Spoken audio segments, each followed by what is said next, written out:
Halo guys, sekarang kita bertiga lagi ada di Fakultas Teknologi Industri dan Informatika nih.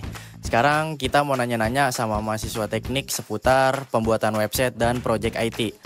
Yuk ikutin kita. Halo kak, halo. Mungkin bisa perkenalan dulu dari nama, fakultas, dan prodinya apa? Saya Putri Ramadan, prodi saya Teknik Informatika.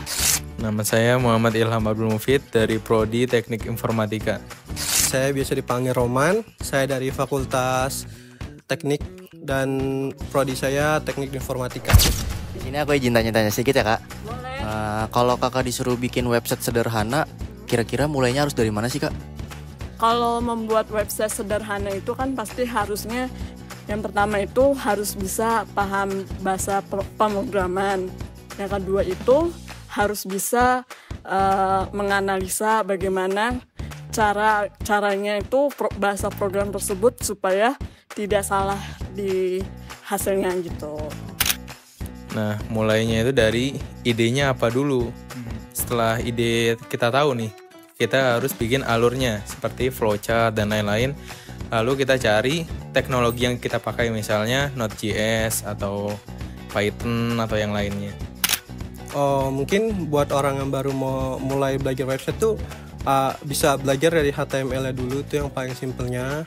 Lanjut kita bisa nambahkan style-nya itu pakai CSS kayak untuk pewarnaan. Nah, next step-nya kalau emang kalian udah bisa di HTML dan CSS, kalian bisa lanjut ke Java. Itu bisa nambahin fitur-fitur lagi dan buat tampilan website kalian tuh jadi lebih interaktif. Oke, lanjut pertanyaan kedua ya kak. Di sini kakak pernah nggak sih bikin project IT bareng teman kakak? Pernah. Iya, pernah. Kebetulan pernah. Selama bikin project IT bareng teman kakak, tantangan apa yang paling sulit selama kakak bikin project bareng teman? Tantangan terbesarnya itu adalah yang pertama sering banget tuh typo atau mungkin kesalahan penulisan sama bahasa program. Terus yang kedua itu karena sering terjadi error gitu. Nah itu makanya salah satu tantangan terbesar project bareng teman, kurang lebih seperti itu. Paling kerasa adalah kita kan bareng teman, jadi idenya kita itu berbeda-beda, beda pemikiran. Mungkin kalau yang paling berasa tuh yang pertama masalah teknis ya. Karena mungkin siapapun kalau ngebuat project atau website atau semacam itu pasti bakalan terkendala ada error atau ada bug. Jadi kayak ya gimana kita nge-fix-nya. Nah yang kedua itu kan projectnya itu kita nggak kerjain sendiri, yaitu manajemen waktu. Jadi waktu itu saya sekitar 4 orang.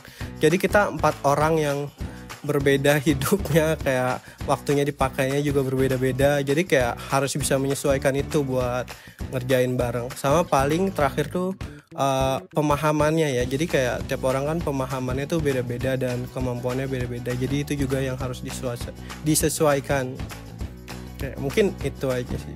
Oke, baik Bang. Terima kasih. Oke, sama-sama bro.